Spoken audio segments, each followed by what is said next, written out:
daftar dulu ke instansi yang mau, didaftarkan ke sana, baru para hacker ini bisa nyari bug gitu.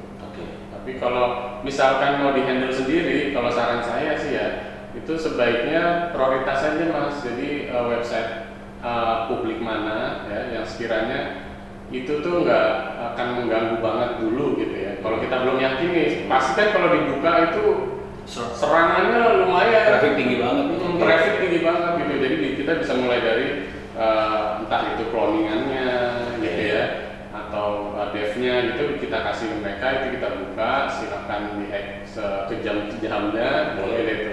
Seperti itu, nggak perlu langsung banyak. Kalau langsung banyak kasihan yang review dan yang fiksinya juga nanti. Jadi diprioritasin aja.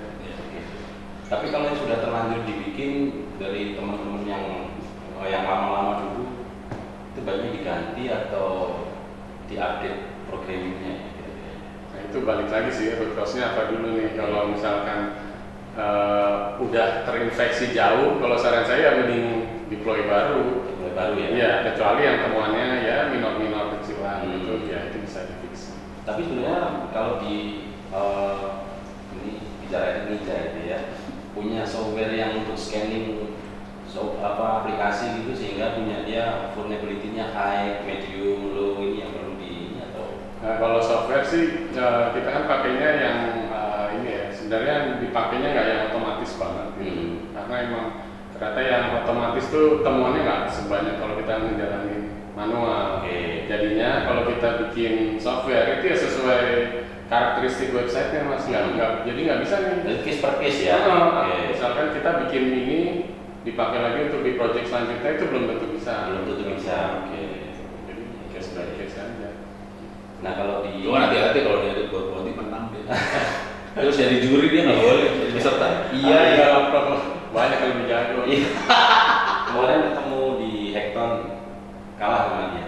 Oh ya? Iya. Ini Bank Indonesia lagi hackathon. Oh ya? Iya. AI sama machine learning. Keren. Hadiahnya 200 juta. Nah kalau Bank Indonesia bisa ngasih hadiah gede banget ya? Kenapa bisa ya? Aku dia punya duit. Dia nyetak ya. Dia nyetak duit 200 juta hadiah pertama. Nah ini digital forensik kita ini sebetulnya berjalan nggak sih Prof kaitannya sama kegiatan-kegiatan yang berhubungan dengan cyber ini? Artinya kita kekurangan SDM di sektor itu kah? Atau bagaimana penanggulangannya sehingga ini teman-teman yang ada di instansi yang lain bisa benar-benar prepare gitu, atau bagaimana? Kita lihat dari harga aja ya. Harga berapa harganya? Ya. Kalau kerja sih beda lagi yang main mas. Iya. Tapi harganya tuh kalau ngobrol sama anak-anak itu sekitar 200-an, 200 juta per kasus. Per kasus ya.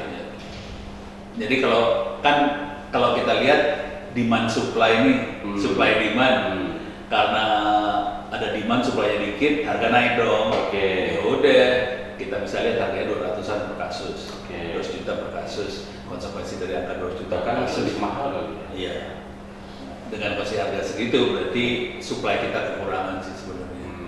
Kalau supply-nya banyak, harga kan turun. Gitu. Pertanyaannya, ya walaupun ini meminimalkan ya, apakah orang-orang yang bersertifikat itu sudah pasti? Enggak. Jawab singkatnya enggak ya? Enggak, soalnya kalau ini bocoran dari apa kategorinya? Bekas muridnya Ono. Bekas. Oh iya, ex. Mantan. pernah barengan saya, muridnya Ono, dia kerja di Menpan. Terus dia waktu itu mau ngerekrut orang nih, urusan cyber security segala macam. Cara yang dia lakukan gampang banget, usulannya Ono gampang banget. Lu ambil tuh Metasploitable, sistem operasi OS kan Metasploitable, ambil, diinstal, udah itu di delete ininya logo-logonya supaya nggak ketahuan bahwa itu Metasploitable. Dah hilang tuh kan. Nah ini yang ngantri kan punya sertifikat semua nih. Nah, coba tolong lihat itu dalam situ bolongnya apa aja, vulnerability-nya apa aja. Jadi sederhana. Metasploitable kan gampang banget sih sebenarnya. Cuma karena logo dihilangin dia nggak tahu itu Metasploitable kan. Suruh dihajar, kasih laporan dong. itu yang datang kan pada bersertifikat semua nih, nggak pada bisa. Oh ya? Iya. Jadi jawaban singkatnya sebenarnya sertifikat nggak ada jaminan. Oke. Ya harus dites lagi. Dites lagi. Iya. Yang menjamin adalah jam terbang. Oke. Kemarin ada kasus nih di komunitas Mas Rama. Komunitas apa ini? Security. Oke, komunitas security. Rame. Jadi ini orang kok sertifikatnya banyak banget. Oke. Terus ada yang ngecek lah, ada yang iseng. Dicek nggak valid. Ternyata itu bodong semua Mas. Tapi dia udah kerja di perusahaan pentest gitu kan. Wah itu lumayan ramai tuh kok. Bisa-bisanya HR-nya ngelolosin gitu loh. Karena nggak ada sertifikatnya Betul, doang. nah betul. Balik lagi sama kata tadi dari Prof. Jadi sertifikat ya nggak menjamin gitu. Sebenarnya. Nah balik lagi yang portofolio tadi itu lebih menjamin Mas. Si Hall of Fame kan Iya. Iya. udah jalan saya ya. Iya, jadi kan wah ada di Traveloka, ada di Tokopedia gini-gini lah ini udah oke Nah, nih. oke. Oke, pesan buat anak-anak muda nih, khususnya di bidang IT, kira-kira harus belajar apa ini untuk Belajar di open course .tts. Soalnya guyu. ya karena memang banyak sih ya step-stepnya yang harus dipelajari. Artinya Kalau pengen ngopi bukunya juga silahkan kirim harddisk. kirim hadisnya kemana? Nah, Kirim hadisnya kemana? oh no kepaksa orang ITTS-nya nggak ada yang mau ngerjain. Ya. Jadi mungkin itu dulu. Jadi terima kasih nih atas datangannya Indonesia nih, harus kita bangkitkan lah. Karena harusnya nggak boleh darurat begini ya. Kedaulatan harga mati. Ya. Oh NKRI harga sekarang kedaulatan ganti. Kedaulatan harga mati. Iya dong. Siap. Kalau dulu zaman COVID nggak kelihatan, kita ambruk gitu ya. Kemudian militer mungkin secara fisik kelihatan. Nah ini cyber bro. Itu hal sesuatu yang mungkin masih bisa. Goib ya. Ya. Jadi pesannya apa nih terakhir dari Pak Dimas, Pak Ono untuk mungkin Pak Dimas dulu. instansi lembaga lain mungkin yang belum kena cukup berhati-hati, atau mungkin dari SDM-nya harus seperti apa, atau harus beli buku insiden cyber tadi, atau bagaimana kira-kira untuk penutup nih. Pak Dimas dulu lah. Ya kalau buat instansi atau penyelenggara PSE ya, elektronik itu sebenarnya emang sistem itu nggak ada yang aman 100%. Oke, catat ya. Jadi untuk sistem tidak ada yang aman 100%. Tidak ada yang aman 100%, betul. Tetapi sebenarnya kita bisa meminimalisir itu ya, sebagai mitigasi dari people ya, dari proses, dari teknologinya gitu ya. Jadi sebenarnya banyak sih yang harus kita